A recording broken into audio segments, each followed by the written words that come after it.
friends, how are we doing today? Today we are going to break down everything that went down before, during, and after court on Friday, March 6, 2020. As we all know, Lori appeared in a Madison County courtroom in Idaho for the very first time since being charged and arrested on February 20th of 2020. We're going to talk about things like Lori's demeanor. We're going to talk about arguments that were made on both sides, both for the defense and for the state. We're going to talk about the difference between the criminal and civil convictions that Lori's had in her past. We're also going to break down the judge's ruling and what we can expect coming up during the preliminary hearing that's scheduled for March 18th and 19th. Before we get into all of that, welcome back to my channel. If you are new here, it's great to meet you. I definitely invite you to hit the subscribe button and follow this case along with me. I'm very proud of the community that's being built here at this channel, and I would definitely love for you to be part of it.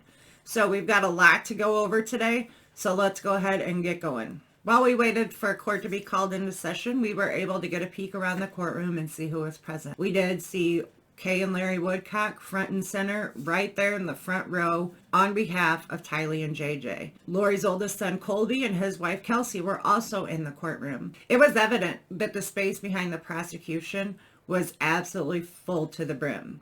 You'll notice on the other side of the courtroom, there were a couple rows reserved for anybody who may show up in support of Lori. However, those rows remained empty. The only people we did see there in support of Lori were her husband, Chad Daybell, and his attorney, Sean Bartholet. Other than that, nobody showed up to support her. Unlike we saw with Melanie, where Melanie had Lori's sister, Summer. She had Zulema. She had additional people in her corner. Lori had nothing. As Lori entered the courtroom, it was very clear from the first second we saw her that her attitude was not in check, and she was prepared to make a fool and mockery of the courtroom the entire time she was in there. As the judge read her charges, she continually rolled her eyes and made inappropriate faces. She laughed and smiled at ridiculous things, and that was very hard to watch because it's hard to comprehend how someone who is facing the things she's faced with, being extremely defiant every step of the way, she can have that air about her. It's disgusting to watch, frankly. And I realize that because you have a bad attitude doesn't make you guilty of anything. It sure as hell doesn't help anyone support you or try to understand your point of view and your position in all of this. Now, after the judge completed reading Lori all of her charges and all of her rights that she has in the courtroom, Lori's defense attorney, Miss Edwina Elcock, stood up and began to make the argument for the defense, state her case for the motion they filed for the bail reduction. Right off the bat, she even said, "We want this to be consistent with the request that was made back in Hawaii." Your Honor, we are asking that the court today set bail in the amount of $10,000 consistent with what Lori's attorney in Hawaii requested. In the event that the court is not inclined to set bond in the amount of $10,000, we are asking that the court consider setting a bond no higher than $50,000 in this case. So they were making the same exact arguments. The only difference was now we're in front of an Idaho judge. Now, this next statement about how Lori would have been compliant on her own terms had she been made aware that a warrant was issued for her arrest, to me, is just Lori trying to flex her muscle and try to be in control of every single situation. Lori took the initiative while she was in Hawaii to contact law enforcement and say, in the event that a warrant issues, she will voluntarily turn herself in. Police did not afford her that opportunity to do so. They created a spectacle out of the situation when they knew that Lori had contacted law enforcement and indicated that she would turn herself in. And I don't really think she's mad she got arrested. I think she's mad she didn't get to play by her own rules and she's now having to play by somebody else's. She waived extradition in this case. She did not fight returning to Idaho. And there's another good crack of crap for you. She did not waive extradition initially. She had her feet buried in the sand and was willing to just fight tooth and nail before eventually they were going to bring her back to Idaho anyway. Again, I'm sticking to my guns in my opinion that as soon as she was made aware that Chad would be leaving the island, then suddenly she was okay with going back to Idaho. She did fight extradition initially, so let's not pretend that she's been compliant throughout this entire process. This next statement pisses me off on so many levels. And there's a lot of things to unpack in the next few statements that she makes. We, as her attorneys, also agree to assure Lori's presence in court. Chad, Lori's husband, has returned to Idaho to his home of his own volition, and Lori and Chad maintain a residence locally. That home was purchased over 5 years ago, or approximately 5 years ago.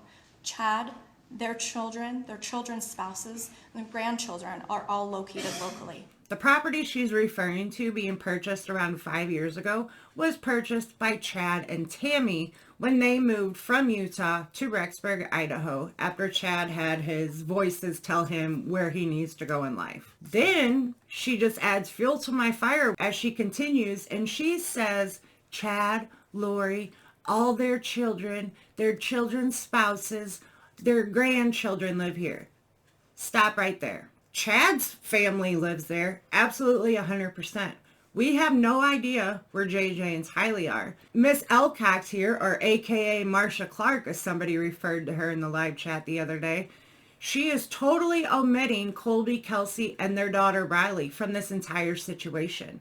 Colby doesn't live in Idaho. He lives in Arizona with his family. She seems to totally be omitting all of Lori's family in these statements, and it is infuriating to me. She then proceeds to start talking about Lori's history, where she's lived, and some consistency somewhat throughout her life, trying to set the tone that at least at one point she was a stable human being. Well, then she goes on to talk about how Chad and Lori were planning this move to Hawaii, which we have seen communication from Chad to realtors in Kauai asking about certain properties. So they could likely prove that. She makes a statement that Lori didn't return back to Kauai until the fall of last year when she did so with Chad. That, my friend, is a big fat lie, because we know that in January of 2019, she abandoned the family home she had with Charles and the kids and took off to Kauai. And we know she was gone for 58 days. So stating that she's not been back there, that's a lie. Sorry, hate to tell you.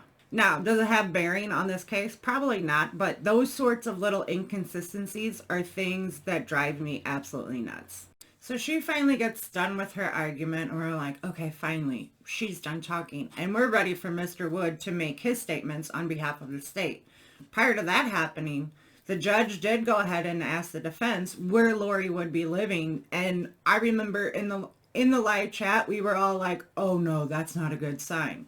But at the end of the day, it is a fair question. The court would need to know where she plans to reside. So Mr. Wood gets up there and he starts to basically tear down everything that the defense just claimed. I personally like the way he broke things down and explained the state's position to the court. I was very fond of the Hawaii prosecutor, so it might take a second for me to totally warm up to this guy, but I do feel like his arguments made during this hearing were absolutely on point. Mr. Wood's very first statements absolutely ring true. This case didn't start as a criminal case, Your Honor. It started as a report of 2 missing children who were still missing.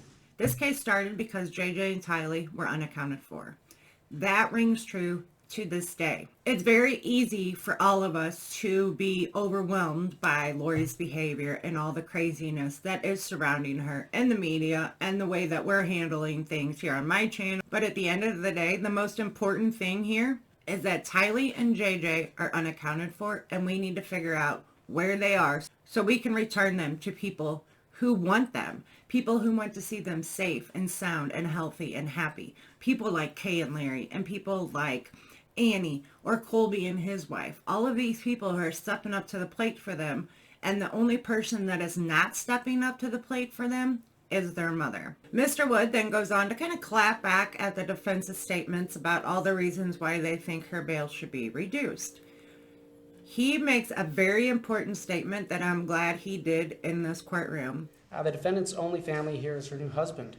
And it's important for the court to consider that at a bail reduction hearing in Hawaii, very recently, the defendant's attorney represented to the court that her husband lived in Hawaii, not in Idaho. DaCosta stood just 8 days prior in a Kauai courtroom and told the judge that they had an established residency there in Kauai.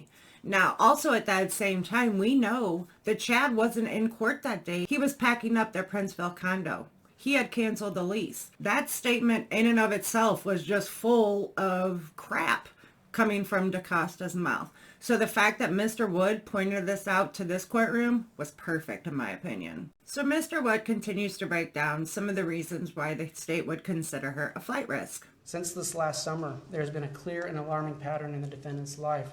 There are literally 3 active investigations of suspicious deaths that she is related to. And I want to be clear, Your Honor, we're not saying she's been charged in those. And we're not saying the court should treat her as such. However, she is related to each of those deaths, and it is alarming to the state. And even though her possible involvement in the deaths of Charles, Tammy, and even Alex can't be considered in this hearing, it was pretty ballsy of the state to stand up and say, hey, she's tied to all of this, whether or not she had anything to do with it or not. And he did state, we realize she hasn't been charged in these and she shouldn't be treated as such. Then he spelled out a few other things that the state has concerned with, which are things that we were pretty much already aware of. But then Mr. Wood drops a bomb on us. Both of the minor children received Social Security benefits, and the defendant continued collecting the children's Social Security benefits into her own account, both after the last known sightings of the children in Madison County and continuing into Hawaii. As we sat during the live chat on Friday and we're watching this, everybody was like, what did he just say? Like, my jaw dropped, honest to God. Oh my gosh, like she's really setting herself up for more charges. Frauding the government, Social Security benefits, that's going to be a problem for her.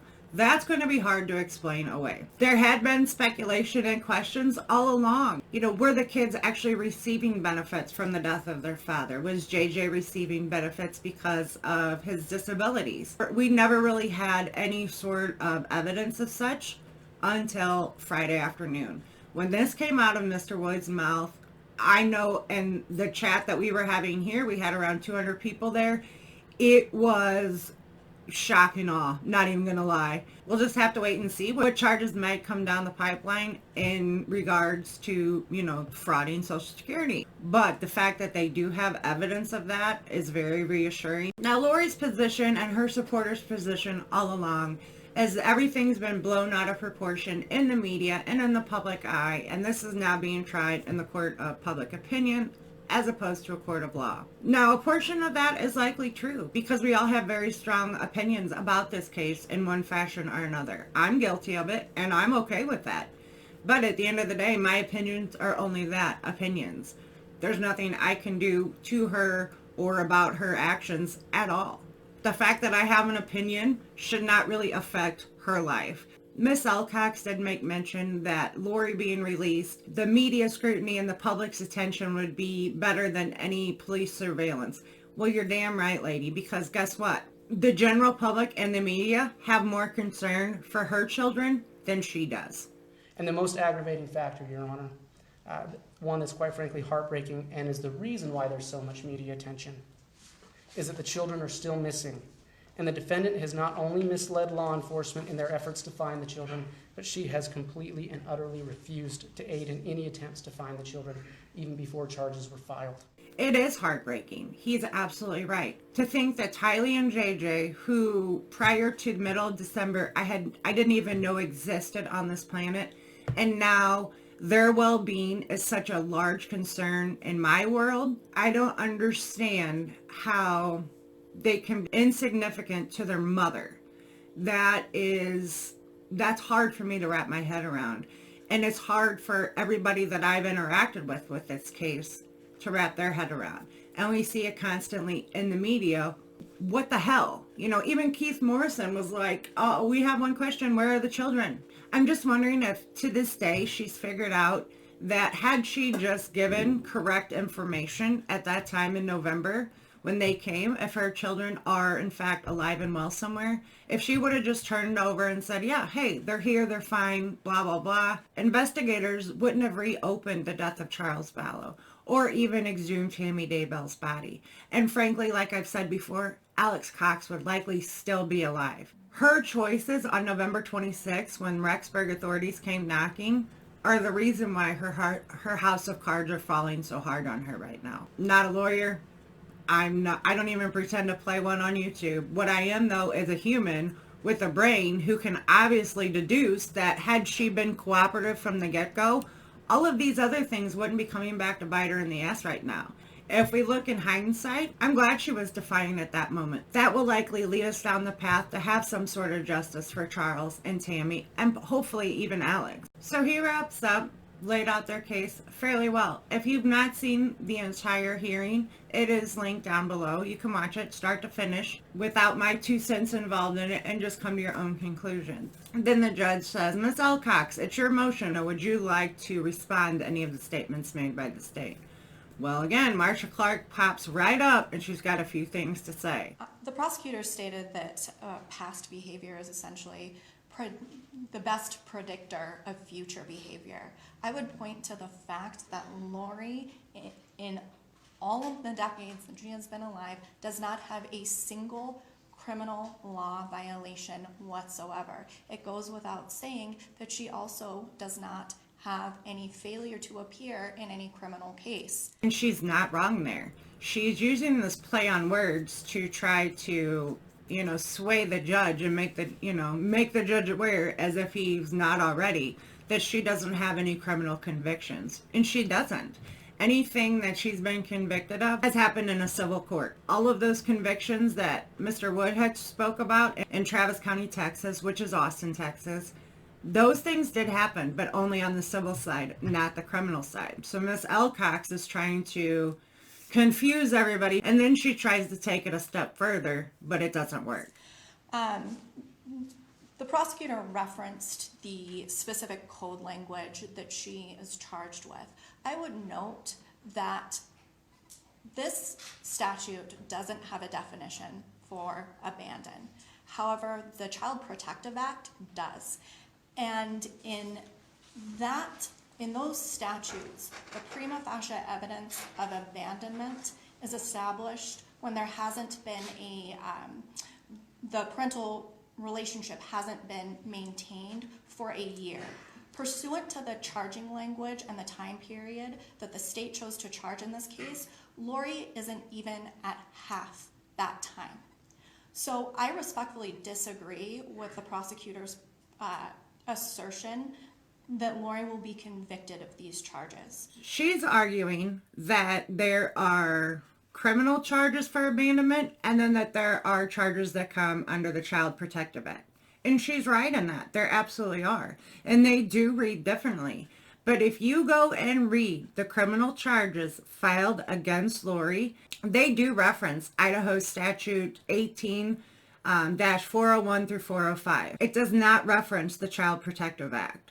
So she is trying to, again, create this confusion. She is trying to maintain now the definition of abandonment that is listed under the CPA should also roll over into the criminal code, which, again, like she just said, there's no definition for abandonment. Now she's trying to make the argument because the Child Protective Act lists abandonment after a period of 12 months, that the criminal code should also make that reference. But that's not how the law is written. I've actually looked up these laws, looked up these statutes. We would ask that you grant the defendant's request and set bail as requested in this matter. So finally, Miss Alcox has a seat. The judge starts to share what his ruling's going to be. I know I was nervous. I know everybody in my chat that day was nervous. And I'm sure any of you that watched it were nervous because nobody knew what was going to happen. In this case, nothing would surprise me. It was a very much an edge of your seat moment. Court may release a person on his own recognizance or set an amount of bail and may impose any conditions of release. In making these determinations, the court shall consider the following objectives. Number 1, ensuring the appearance of the defendant. Number 2, ensuring the integrity of the court process, including the right of the defendant to bail as constitutionally provided. Number 3, ensuring the protection of victims and witnesses. And number 4, ensuring public safety. The court has taken all 4 of those factors into consideration, as well as all 10 factors under subsection C under the Idaho Criminal Rules 46. And based upon the argument that I've heard here today, the court is going to reduce bail. I'm going to reduce bail to the amount of $1 million. I recognize all of the factors that have been looked at here. One specific thing that the court notes in setting such a high bail amount is that there is a pending court order, and to my knowledge, there has been nothing set forth regarding obedience to that court order pertaining to lining the court out with information on where the two children are at the Department of Health and Welfare or at the Rexburg Police Department. I'm not going to lie. When I heard him say, I'm going to reduce bail, I had an audible gasp during the live. I was like, oh no. But then when he busted out the $1 million, instantly I felt a lot better. And again, Lori had the same reaction in this courtroom as she did at her initial court appearance on February 21st. When they threw over the dollar amount, she closed her eyes and just acted like, ugh. She still maintained her grandiose demeanor and acted as if it didn't faze her. She was given some conditions if she were able to make bond.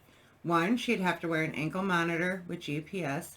If in fact she does have a passport, it needs to be turned over. She had a passport under the name Lori Ryan, and that did expire in February of 2018. She is also to sign a waiver of extradition for anywhere, so where if she decides to skip bail or do anything crazy, they can bring her back from wherever the hell she is and make her answer in court. She is also limited to 4 counties. She is limited to Bonneville, Jefferson, Fremont, and Madison counties, Idaho. And then lastly, I'm going to order as a term of any release or bail that the defendant appear for all court appearances, that she maintain contact with her counsel, and that she abide by all the laws of this state, this country, this county, and this city. Lori had to go out of the courtroom just the same way she came in, which was directly in front of Larry and Kay.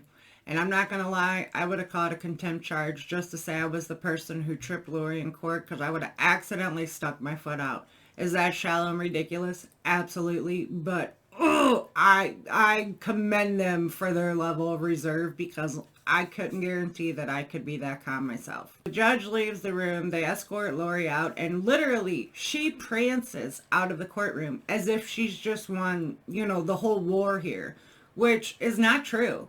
Yeah, she got her bond reduced, but it wasn't to the range from $10,000 to $50,000 that her lawyers were arguing for. It's still maintained pretty high. Now, throughout the whole hearing, Kay was just firing daggers from her eyes into the back of Lori's head, which was phenomenal to watch. And again, the reserve those people show, I am in awe of them. Frankly, I'm jealous to have that sort of control. I could never do it. But the best part, the person who gave the dirtiest look the entire day was Colby Ryan as he stood up to file out of the courtroom. The way he glared at Chad and just continued to look at him, almost begging Chad to make eye contact with him, was priceless. That young man really wanted some answers from either Chad or his mother. He had indicated prior to the hearing that he wanted to visit with his mother after the fact. Now, whether or not that took place, nobody's really said at this point. And if he was able to have a conversation with his mother,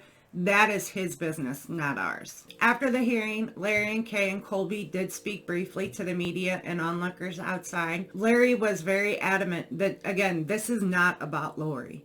Absolutely not. This is about Tylee and JJ. I'm going to throw up their poster yet again.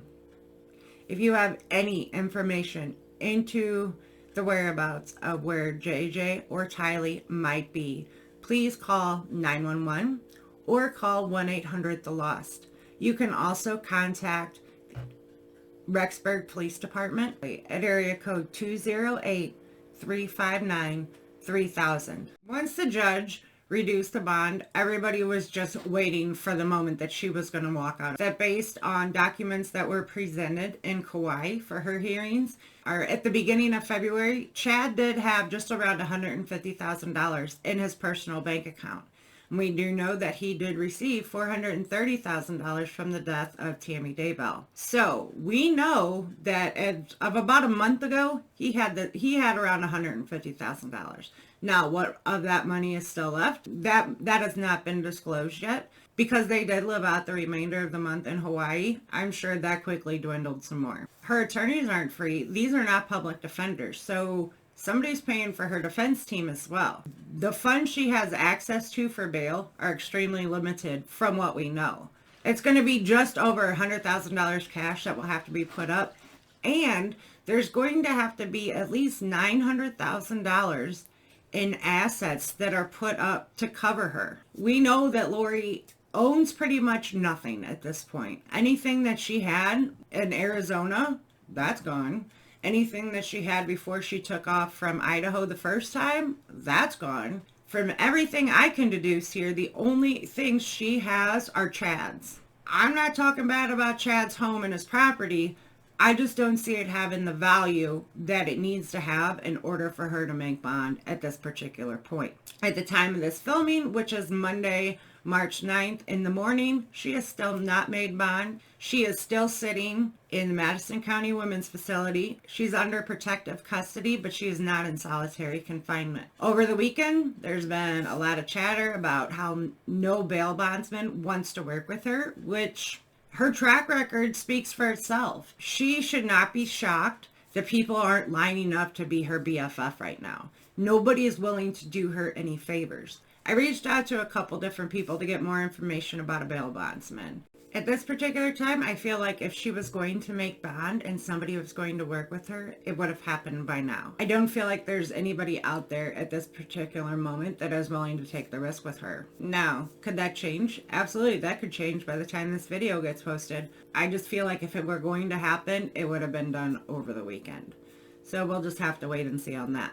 Now, what else can we expect coming up in this case? The preliminary hearing for the case has been scheduled for March 18th and 19th there in Madison County. And what we can expect at that time is there will be witnesses that are called to the stand to talk about Lori, her behaviors, things they've seen. Now, both the state and the defense will be able to call witnesses to the stand. We'll get to hear from quite a few different people. The point of the preliminary hearing is for the judge to determine if there's enough evidence for the court to go ahead and proceed with the charges that were spelled out in her affidavit. That's what that is being held for, and we're going to talk a little bit more about what we can expect and who we can expect to see there in an upcoming video, because that's a lot of information to go over. So what did you guys all think of Friday's hearing? Are you excited with the way it went down? I know pretty much across the board nobody's happy about the bond reduction, but it really hasn't seemed to have any effect on whether or not she's incarcerated, because she's not finding anybody that's willing to take her case. So we'll just have to wait and see if she stays there. Will there be another motion filed by the defense team that comes in and asks for it to be reduced even more? The judge was very clear that he set this bond so high, noting the fact that she's currently in defiance of the previous court order and that there's nothing being done on her part to take care of that issue, which would simply be giving the location of your children. It's pretty simple, and she's not willing to do that. So will they come back through with another motion? Time will tell, but I'm sure they're going to try to pull out all the stops. She does have just over 2 weeks before she goes back to court. We'll just have to wait and see what happens in there. I'm sure there's going to be a lot of activity surrounding her. We all know she's not going to just sit still and just comply. That's not going to happen. She's going to continue to make waves. And maybe we'll get lucky and she'll be so damn defiant and make such a mockery of the courtroom that they'll finally just revoke her bail and say, you know what, we're done with you. Just sit there. We'll let you know when we need you. Will that likely happen? Probably not, but it sounds so damn good in theory. I did a lot of time going over the statutes for Idaho and trying to figure out exactly what sort of, word games Miss Alcox was playing. And I pretty much cracked her code. And she was really trying to spin it hard. It just didn't work out for her, at least not in my opinion. Hopefully what I was able to determine is helpful to you. Please share this video out. Let's make sure that everybody is on the same page as far as the legal process is going and knows what to expect coming forward. Let's give this video a big thumbs up in hopes that we can find JJ and Tylee. Wherever this video finds you, I hope you're having the best day ever. Stay safe out there, make good choices, and I'll see you when I see you. Bye, guys.